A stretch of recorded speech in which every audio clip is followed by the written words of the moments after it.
On dit qu'il guérit par un simple toucher. On dit qu'il fait disparaître les tumeurs, les paralysies, les douleurs incurables. Des milliers de gens l'appellent le Saint vivant. Mais si ces miracles n'étaient pas des bénédictions? Et si, derrière chaque guérison, quelqu'un d'autre payait le prix?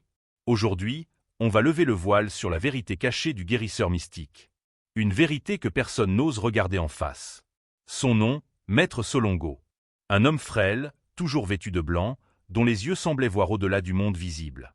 Dans son village, les rumeurs avaient commencé doucement. Une femme aveugle qui retrouve la vue. Un enfant paralysé qui marche. Un mourant qui se relève le lendemain. Les médecins parlaient de coïncidence. La population parlait de miracles. Les plus sceptiques devenaient croyants après l'avoir rencontré. Moi, journaliste, j'ai été envoyé pour démystifier le phénomène. Je pensais trouver un charlatan, un manipulateur. Mais ce que j'ai découvert échappe à toute logique humaine. Tout commence quand j'assiste à une séance de guérison. Une foule compacte.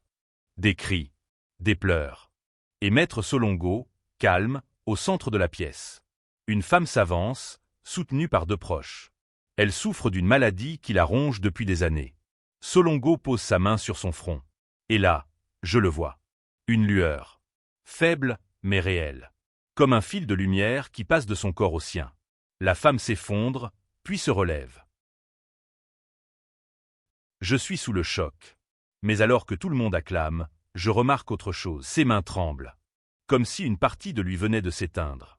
Je décide de le suivre. La nuit. En secret. Je veux comprendre.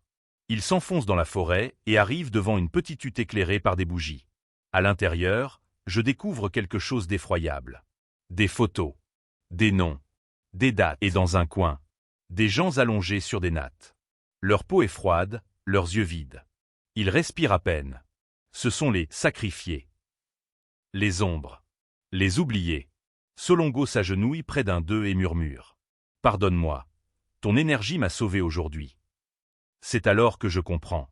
Il ne guérit pas les malades. Il transfère la maladie. Il la déplace. Il la vole à un corps pour la donner à un autre. Chaque miracle crée une victime. Chaque guérison condamne quelqu'un. Et personne ne le sait. J'ai voulu dévoiler la vérité au monde. Mais comment expliquer l'inexplicable? Comment dénoncer un homme que tout un peuple vénère comme un dieu vivant? Maître Solongo a disparu le lendemain de ma découverte. Plus de traces. Plus de séances. Plus de miracles. Juste un message laissé sur un papier, déposé devant ma porte. Tout pouvoir a un prix. Ceux qui l'utilisent doivent être prêts à le payer. Mais les hommes préfèrent les miracles à la vérité. Aujourd'hui encore, dans certaines régions, des gens l'attendent toujours. Ils espèrent son retour. Ils prient. Ils cherchent la guérison. Mais moi, je sais une chose. S'il revient, que personne ne le touche.